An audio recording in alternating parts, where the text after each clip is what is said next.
नमस्कार। या व्हिडिओमध्ये बाहीचा पेपर पॅटर्न काढण्याची पद्धत आणि पेपर पॅटर्न ब्लाउज पीसवर ठेवण्याची पद्धत आणि ब्लाउज पीसवर कटिंग केल्यानंतर ती कापणार कशी, कुठे आकार कसा द्यायचा आहे हे समजून सांगितलेलं आहे, सविस्तर समजून सांगितले आहे। त्यासाठी तुम्ही पूर्ण व्हिडिओ बघा।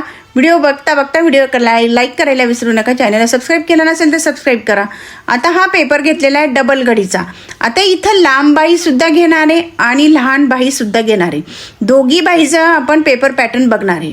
आता इथं आपण सुरुवातीला लहान बाही घेऊया, म्हणजे किती साधारण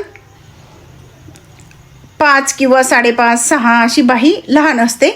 10 9 7 हे मोठी बाही असते। तर इथं आपण काय केलं, छातीचा चौथा घ्यायचा आहे। आता ब्लाऊज किती छातीचा आहे, तो छातीचा चौथा आला की तो बाहीची घडी घ्यायची। त्यानंतर हा चौकोन बॉक्स तयार करून घेतलेला आहे। चौकोन बॉक्स तयार अंतर जोडून घ्यायचं आहे, म्हणजे आपल्याला मापे टाकण्यासाठी सोपं जातं। हे अंतर पूर्ण जोडलेलं आहे। आता खाली किती अंतर घेणार आहे, 3 इंच। प्रत्येकी 3च घ्यायचं आहे। इथं शिलाई मार्जिन 2 इंच घेतलेली आणि वरती 1 इंच घेतलेला आहे। हा जो आकार एकमेकाला जोडलेला पाहिजे, इथं सुद्धा एकमेकाला जोडलेला पाहिजे आणि फक्त आकार द्यायचा आहे मधल्या भागात। इथे 1 इंच घेतलं आहे आणि आकार द्यायचा आहे। मागच्या मुंड्याचा आकार या पद्धतीने दिला आहे आणि पुढचा मुंड्याचा आकार आपण या पद्धतीने दिला आहे।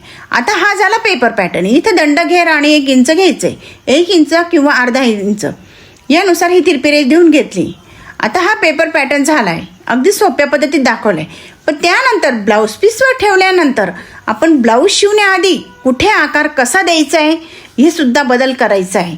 म्हणजे पेपर पॅटर्न ठेवला म्हणजे पूर्ण ब्लाऊज रेडी झालं नाही, शिवताना परत त्यामध्ये बदल करावा लागतो। तो बदल कुठे करायचा आहे, कसा करायचा आहे हे सुद्धा सविस्तर समजून सांगितलेलं आहे। पूर्ण व्हिडिओ बघा। व्हिडिओला स्किप न करता चॅनलला सबस्क्राईब करा। व्हिडिओला लाईक करायला विसरू नका। आता इथं आकार दिला आहे बघा, या पद्धतीने आपण हा पेपर पॅटर्न आकार दिला।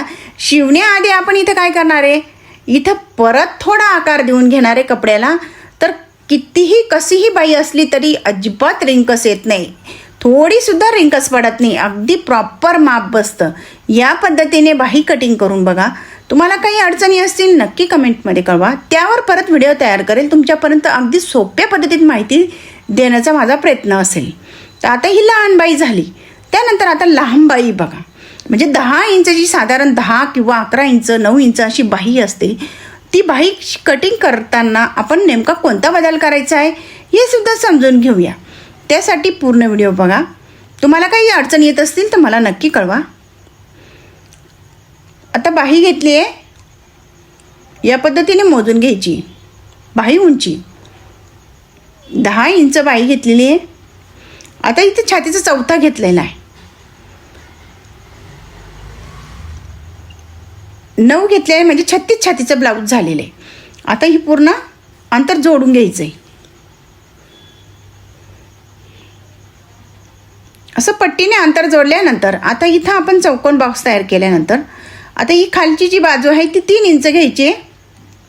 इथं 2 इंच घेतले, वरती 1 इंच घेतले आणि मधल्या आकारात आपण मागचा मुंड्याचा आकार दिला आहे आणि मग पुढच्या मुंड्याचा आकार द्यायचा आहे।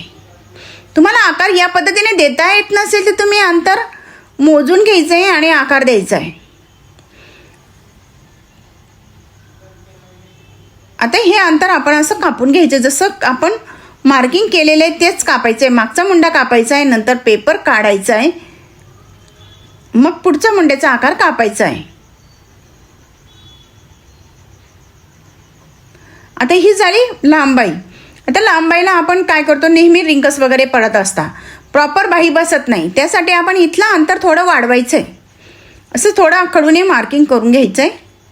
मग पेपर पॅटर्न ठेवण्याआधी आपण ब्लाऊज पीसवर पेपर पॅटर्न इथं कटिंग करून घ्यायचं आहे, मग ब्लाऊज पीसवर ठेवायचं आहे।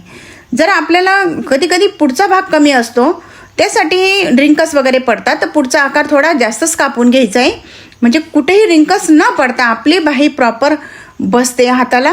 तर ब्लाऊजचं जी फिनिशिंग असते ती बाहीवर असते। व्हिडिओ कसा वाटला, धन्यवाद।